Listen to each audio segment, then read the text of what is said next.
Chapter 17. Pinocchio Skips School. The next day, Pinocchio went to school. Imagine how happy all the little children were when they saw a puppet walk into the school. They laughed and played all kinds of tricks on him. At first, Pinocchio pretended not to care about their teasing, but he finally lost all of his patience and had a fight with some of the boys.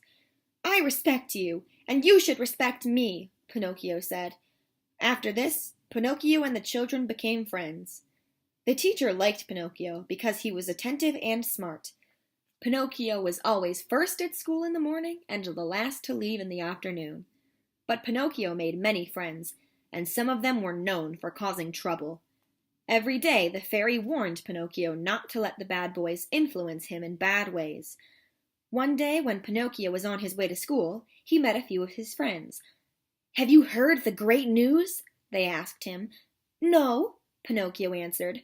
"There's a shark as big as a mountain in the sea near here," they said. Pinocchio wondered if it could be the same shark that was nearby when his poor papa drowned. "We are going to see him. Do you want to come with us?" they said. "No, I'm going to school," Pinocchio answered. "Why bother? We can go to school tomorrow," one of the boys said. "But what will our teacher say?" Pinocchio asked. "Who cares?" the boys asked. "I will go and see the shark when school is over," Pinocchio said. "Do you think that the shark will wait for you?" one of the boys asked. "Okay then, let's go," Pinocchio shouted. "Whoever gets there first is the best." They all rushed off across the fields with their books under their arms. Pinocchio was in the lead. Little did he know that trouble awaited him. "Where is the shark?" Pinocchio asked when they arrived at the shore. "He must be having his breakfast," one of the boys teased. From their laughter and jokes, Pinocchio knew that his school friends had made a fool of him. There was no shark. "Why do you think tricking me is so funny?" he asked. "It's funny that you missed school," the boy said. "You make us look bad to the teacher because you are so good in school." "What do you want me to do?" Pinocchio asked. "Do the same things we do. Hate school, lessons, and the teacher. Our three greatest enemies," they shouted. "But what if I want to learn?" Pinocchio asked. "We'll have nothing more to do with you," one of them threatened. "Is that so?" the puppet asked. "We're not afraid of you," the biggest of the boys shouted. "There are 7 of us and only 1 of you." They started fighting. Although Pinocchio was only 1 against 7, he defended himself like a hero. The boys were furious that they could not beat Pinocchio, so they took out their school books and began throwing them at him. Pinocchio was able to duck and always managed to avoid getting hit.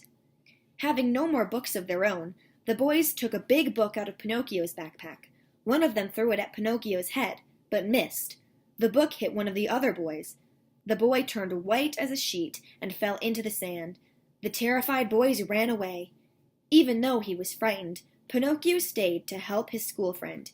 "Eugene, open your eyes!" Pinocchio cried. "What will I do? Oh, I should have gone to school. Why did I listen to my friends? I am a stubborn fool. Now I have to suffer for it. What is to become of me?" Pinocchio began to cry. Then he heard footsteps approaching. He turned and saw 2 policemen. They asked Pinocchio what happened. Although he said he did not hurt Eugene, when the policemen learned that it was Pinocchio's book that struck the boy, they arrested him.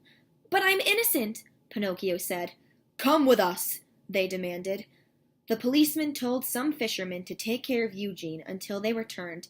Then they turned to Pinocchio, placed him between them, and said, "Walk quickly, or you'll be sorry." Just as they reached the village, a great gust of wind blew Pinocchio's hat off his head. "May I go get my hat?" he asked. "Go ahead, but hurry," they answered. Pinocchio went to get his hat. Instead of getting it, he began to run as fast as he could back toward the seashore. Thinking it would be hard to overtake Pinocchio, the policeman sent a huge dog after him. Pinocchio ran, but the dog, whose name was Alidoro, ran faster. Clouds of dust rose behind Pinocchio and the dog, so that neither of them could be seen.